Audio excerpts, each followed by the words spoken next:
In this episode, we speak with Sean Behr, CEO of Fountain. Founded in 2014, Fountain started with a vision to transform the hiring of hourly workers. The company's purpose-built solution is designed to help companies hire high volumes of workers faster by combining the power of automation with a data-driven applicant tracking system. The company is backed by B Capital Group, Softbank, DCM Ventures, and Combinator, among others. Sean joined Fountain as CEO in 2020. Prior to joining the company, he served as CEO and founder of Stratim, an intelligent mobility and fleet infrastructure platform powering the future of transportation. I'm your host, RJ Lumba. We hope you enjoy the show. If you like the episode, click the subscribe. RJ Lumba is the managing partner of Growth Cap and the executive chairman of Market Insight Media. He is the host of Growth Investor, a podcast featuring today's best investors, executives, and founders. In the minutes ahead, we'll uncover insights and strategies for accelerating growth and succeeding in business. Sean, thank you so much for taking the time to chat with us today. Absolutely, RJ. It's great to be here. So I thought we'd kick off with actually what Fountain does, because it's a timely conversation to be speaking with you. Frequently, people talk about how hard it is to find the right employees, particularly in the sectors that Fountain is relevant for. And you have a fantastic volume coming through your platform. I think it's over 1 million workers annually that you're able to place, globally. So can we talk about the Fountain solution and the power behind it? Yeah, absolutely. I think it's a great place to start. I think if you even step back kind of to the big macro picture, right? You're hearing lots and lots of companies right now doing layoffs, doing cost reductions, hiring freezes, those kinds of things. Those are primarily focused on knowledge workers. I mean, most of the companies that you hear about are sort of doing hiring freezes within the world of knowledge worker, people who sit behind a computer, people who, spend their time on Zooms, and people who write spreadsheets and documents and things like that, really critical in the world of work. What you typically don't hear about is layoffs or hiring freezes in the hourly work, the frontline workers, right? That's a market that has continued to grow and continues to see lots and lots of opportunity, creating lots of challenges for companies to hire enough hourly workers. Whether you own a warehouse, whether you're doing deliveries of packages and food, whether you're operating a healthcare organization and you need nurses and nurses assistants, or a nursing home or a call center, these frontline workers who are kind of doing everything from retail to call centers, it's a really, really difficult hiring market, which is great for the worker, by the way. It provides a lot of opportunity for these workers. Workers in the hourly work world have never had as many options for employment, which is a great thing for us. It makes it really painful, though, for companies who are trying to hire. While they may be thrilled about the new opportunities arising for hourly workers, it doesn't make their day job any easier of filling their store or making sure they have enough cashiers or sales associates. So Fountain is really focused on that problem. How do you make sure that if you're a company who is hiring lots and lots of hourly workers to power your business, how do you make sure you have enough of them? How do you make sure you're fully staffed?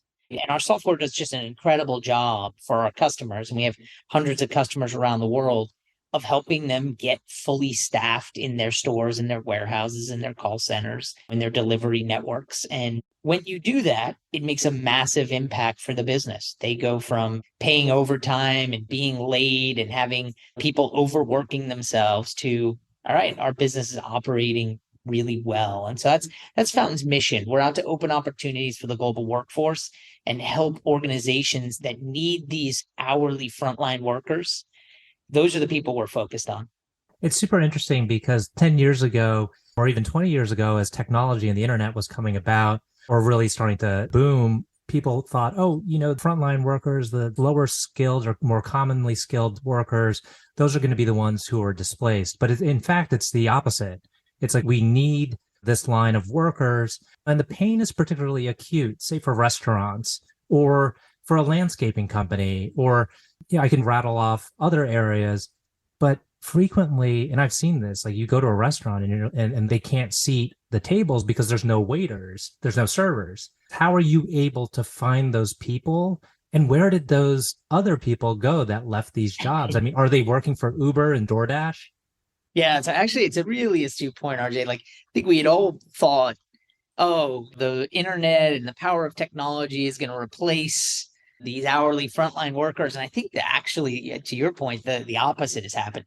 What's interesting about it is if you think about going back 10 years ago or 15 years ago, most hourly workers walked into the restaurant, asked to speak to a manager, got an application, filled out the application. If you're old enough like me, you walked into a fast food store and you sat in the booth and filled it out in pen and then handed it to the manager and said, I really would love to work here and make French fries or hamburgers or tacos or whatever your particular job was.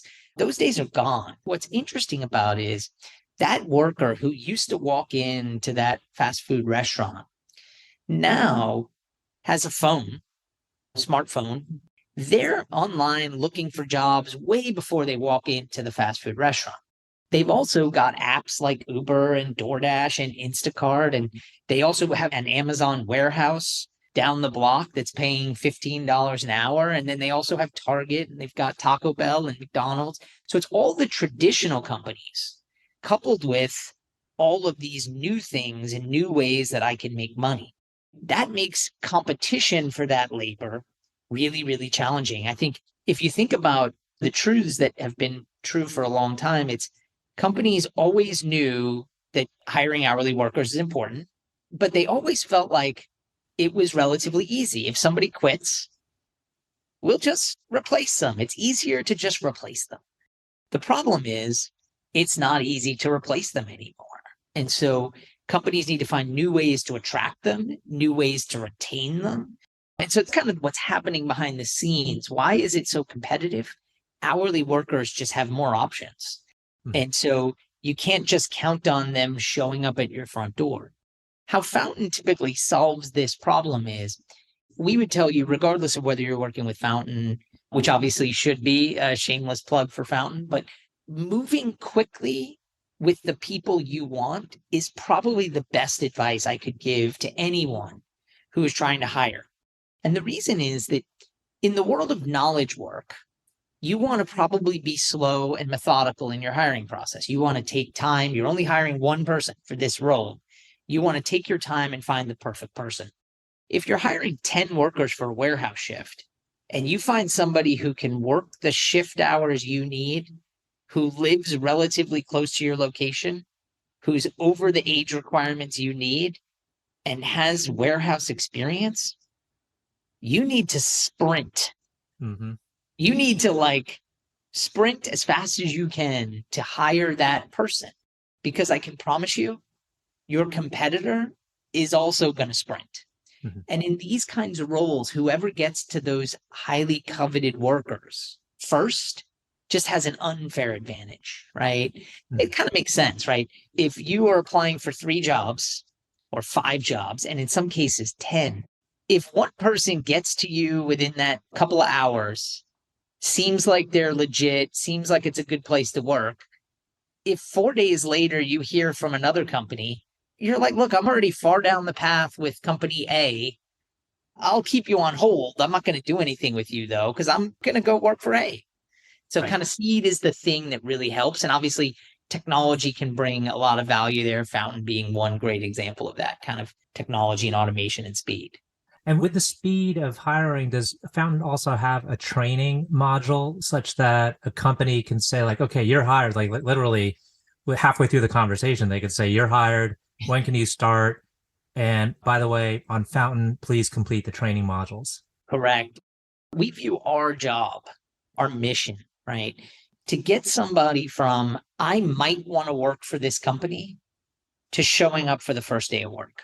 And anything we can do along that path, including signing paperwork, handling government forms, scheduling your interview, accepting your job offer, getting trained, schedule your orientation, directions to the location for your first day of work. Those are all things that we would say absolutely want and are included inside Fountain, with the singular goal of you found that person that has that perfect experience to power your business. Let's make sure that between the day they're starting their application to the day they actually show up for the first day of work, we want to make sure they have just a great experience throughout that entire process. Excellent. Now, one would think that there could be fairly frequent turnover, just given the types of jobs that are on the platform. Are you able to kind of retain that community of workers, or is it quite a few that just drop off for one reason or another?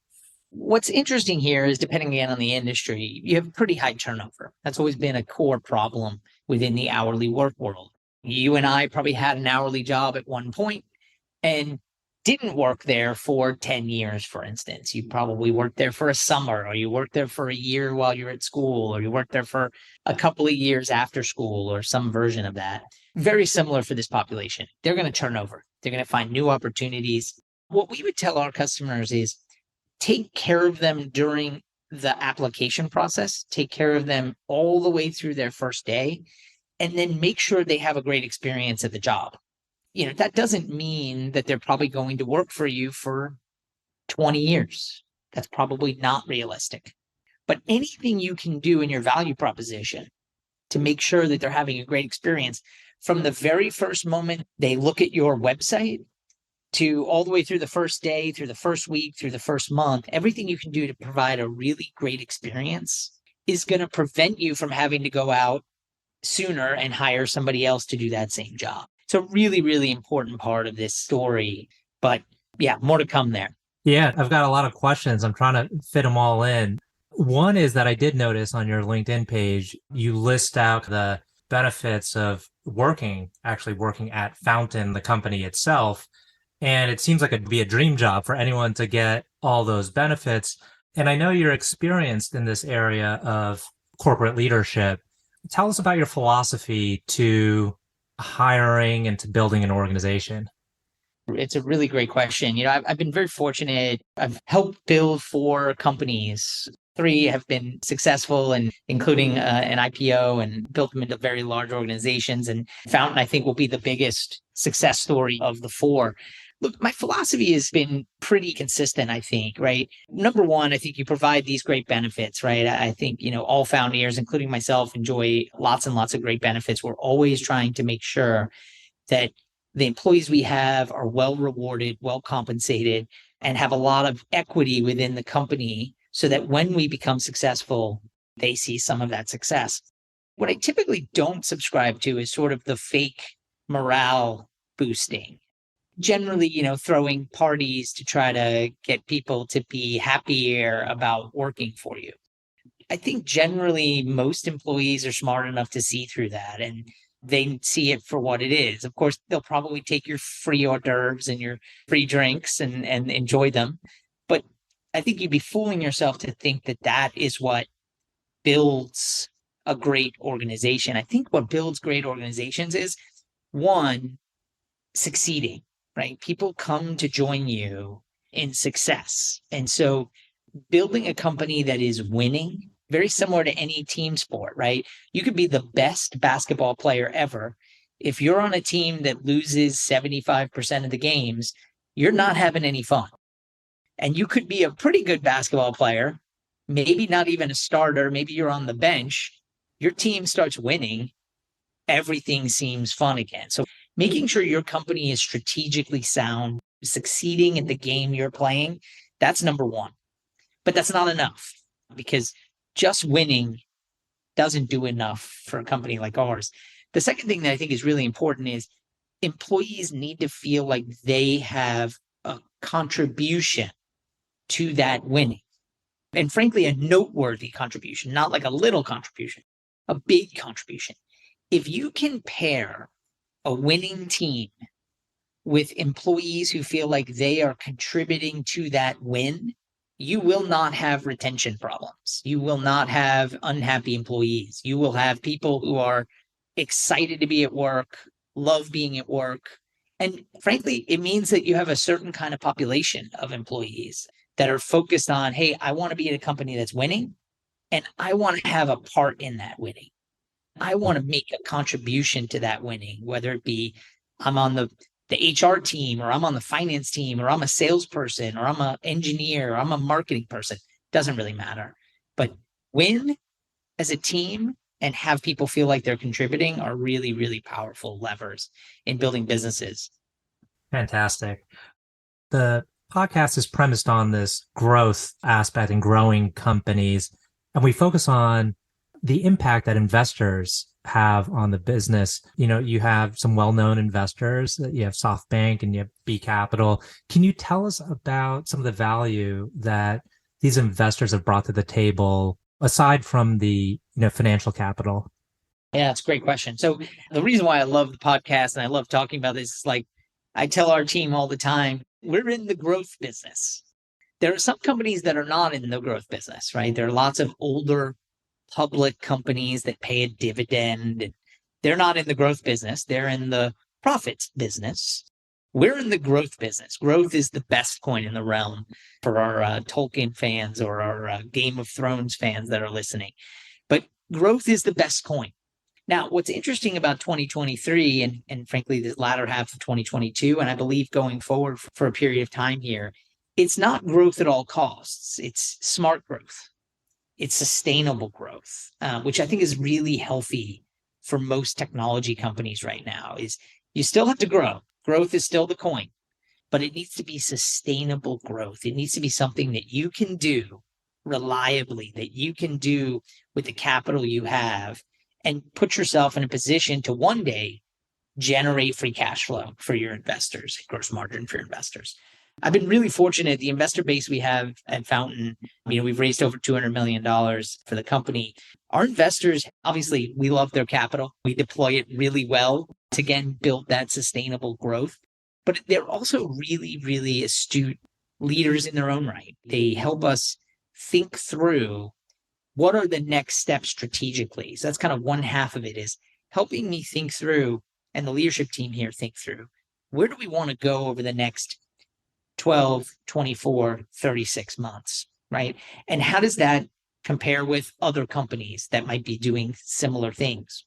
The great thing about most great investors is they have a pattern recognition that I'll never have. I have patterns from the 4 companies that I've helped build. So I've got some patterns, but our investors see hundreds of companies in their career. And so their pattern recognition, their ability to say, I've seen this before, here are the 2 things to look out for. That's been really, really helpful. I think the other thing that's great about our investors, they are smart enough to provide amazing strategic insight and pattern recognition and comparables to other companies, and even smarter to sort of stay out of the way of the day-to-day operations of the business. You found a great investor when they know that they can help out strategically, but they're not trying to help you kind of manage the day-to-day. And I'm very fortunate that our investor base is highly supportive of Fountain and lets us run the business. It's interesting because on one side of it, it's, I guess, a marketplace or a network of sorts where you're matching buyer and seller. And the other part to it is it's a software platform to enable that kind of seamless workflow of hiring and training and retaining. What's been the most challenging aspect of really thinking how to scale this business and kind of like enter into what some call escape velocity? I'll give you an example. We had sold the software to very small businesses a number of years ago, selling to kind of an individual restaurant, for instance. And we did that. It was going okay. It was not great. And there's a lot of reasons for that. But generally, selling software to the SMB market is a challenging business. Small business owners have a tough time as it is beyond paying software fees for things. And it was one of the businesses I actually killed here. I basically decided that was not going to be our focus. Maybe not forever, because I know Fountaineers may be listening to this. I'm not saying we'll never do that, but I'm telling you that's not what we're doing today, is focusing on that part of the business. I think a little bit about the trend of like product-led growth, right? And how do you get a freemium model or things like that in terms of how do you scale growth? I think one thing that we've seen is the solution we have is really perfected via an enterprise sales methodology. And so we're looking at improving our sort of enterprise sales capability versus sort of like the freemium model or kind of going door to door with small businesses. There may be some other companies that want to go do that, and I wish them well on that journey. Got it. Okay. Well, we're coming up on time. I've got two final questions that I typically like to ask on these interviews. One is, can you tell us about a book that you've read that has had an impact on you, or you can simply provide a book recommendation? Let's see. What have I read recently? I just read Power Failure, which was William Cohen's book on GE, which was really, really amazing to read. I had read a bunch about Jack Welch a couple of years ago, but this Power Failure book, by the way, if you haven't seen it, it's not for the faint of heart. It's 700 plus pages. So you've got to be really dedicated, and you really have to be excited about the intricacies of running a business, or else you will probably give up at some point. But one of the things I found interesting about the book is GE was in the 50s and the 60s and the 70s and the 80s. It was like Google and Microsoft combined. It was the most valuable company in the United States of America, right? And obviously it's come upon hard times. That's one book that I've read recently that I found really, really interesting for readers. That's a timely book, I would say. Another one that's really interesting is I reread the Challenger Sale, which is, I think, a seminal work in helping companies figure out how to sell their products better. And it's been really, really powerful to go back and reread it and dive into it. So those are some things that I found really interesting. Last question. Can you tell us about a person you admire? It doesn't have to be a business person. It could be someone in another domain. That's a really great question. Who do I really admire? I tend to look up to CEOs that are out to make a profound difference on this planet. And, you think about the founder of Patagonia as somebody who, boy, what an impact, right? That you can have on this earth, right? An impact that probably will outlast your brief moment on this planet. I always think about the statement, I don't know how it goes exactly, so I'm going to kill it, but a wise person plants elm trees under which they will never sit under that shade. Mm-hmm. Right? They're planting something that someday somebody will sit under those trees and have some shade, but not in their lifetime. And so you're sort of planting something for the next one. So maybe not just the founder of Patagonia, but anybody that's out who is trying to do something that is going to outlast them being on this planet for this short time we all get here is really inspiring and somebody I look up to. Good note to end on. Well, Sean, want to thank you again for taking the time. I know our audience will find this very insightful. RJ, great to have me. Thanks so much.